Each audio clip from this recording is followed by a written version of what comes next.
가늠하다 현장에서 잡힌 여인이 있었다. 사람들은 그를 당시 판관 역할을 하던 서기관과 바리새인들에게 끌고 갔다. 서기관과 바리새파들에게 이 사건은 아주 간단했다. 모세의 율법에 그런 여인은 돌로 쳐 죽이라고 했기 때문이다. 그런데도 그들은 이 사건을 예수님께 가져왔다. 그 바람에 성전에서 말씀하시던 예수님의 설교가 중단되었다. 그들이 예수님을 찾아온 것은 가르침을 받기 위해서가 아니라 시험하여 올무를 놓기 위함이었다. 그들은 모세의 율법에 이런 여자는 돌로 치라 하였는데 선생은 어떻게 말하겠는가 하며 예수님에게 답을 요구했다.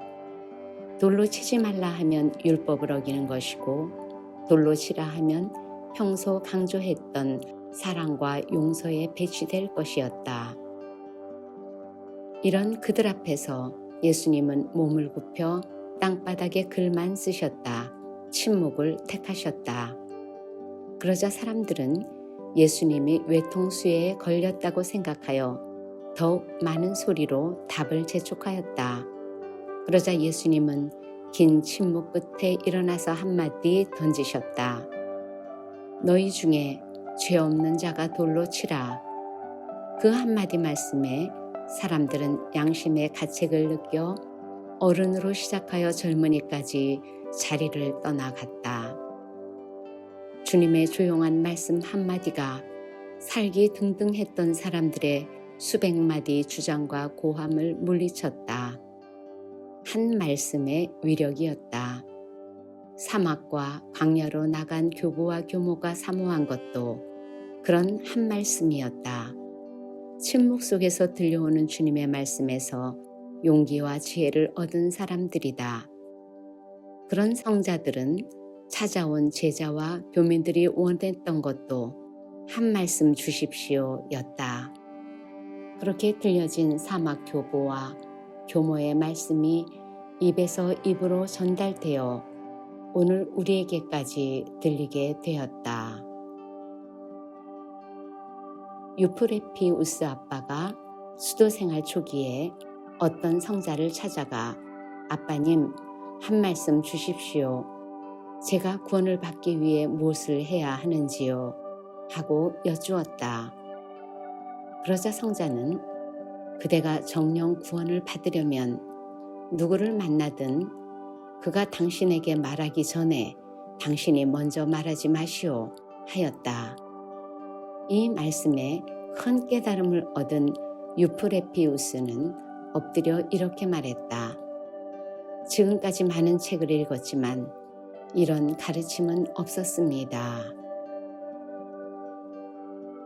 한 형제가 포에멘 아빠에게 물었다. 사람이 어떻게 행동해야 합니까? 성자가 말했다. 다니엘을 보십시오.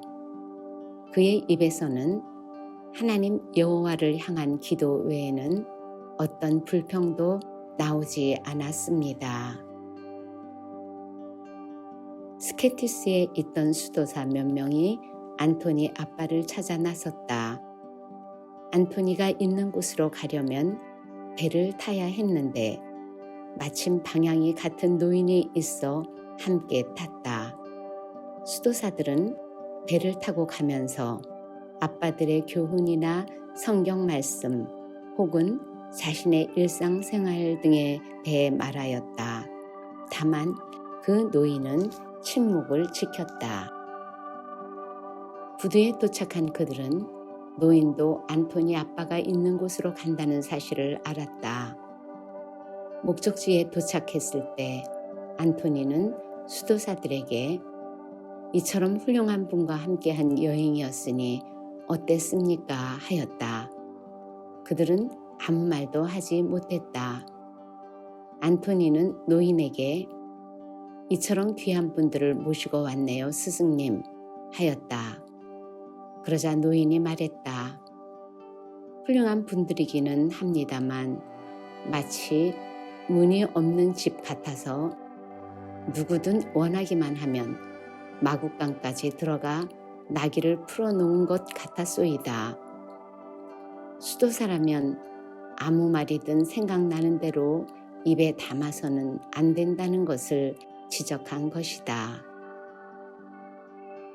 에피파니우스 아빠의 말이다. 불량한 사람은 온몸으로 죄를 짓지만 선량한 사람은 입으로 죄를 짓습니다. 그래서 다윗은 여호와여 내 입에 파수꾼을 세우시고 내 입술의 문을 지키소서 하였고 또 나의 행위를 조심하여 내 혀로 범죄하지 아니하겠다 하였습니다.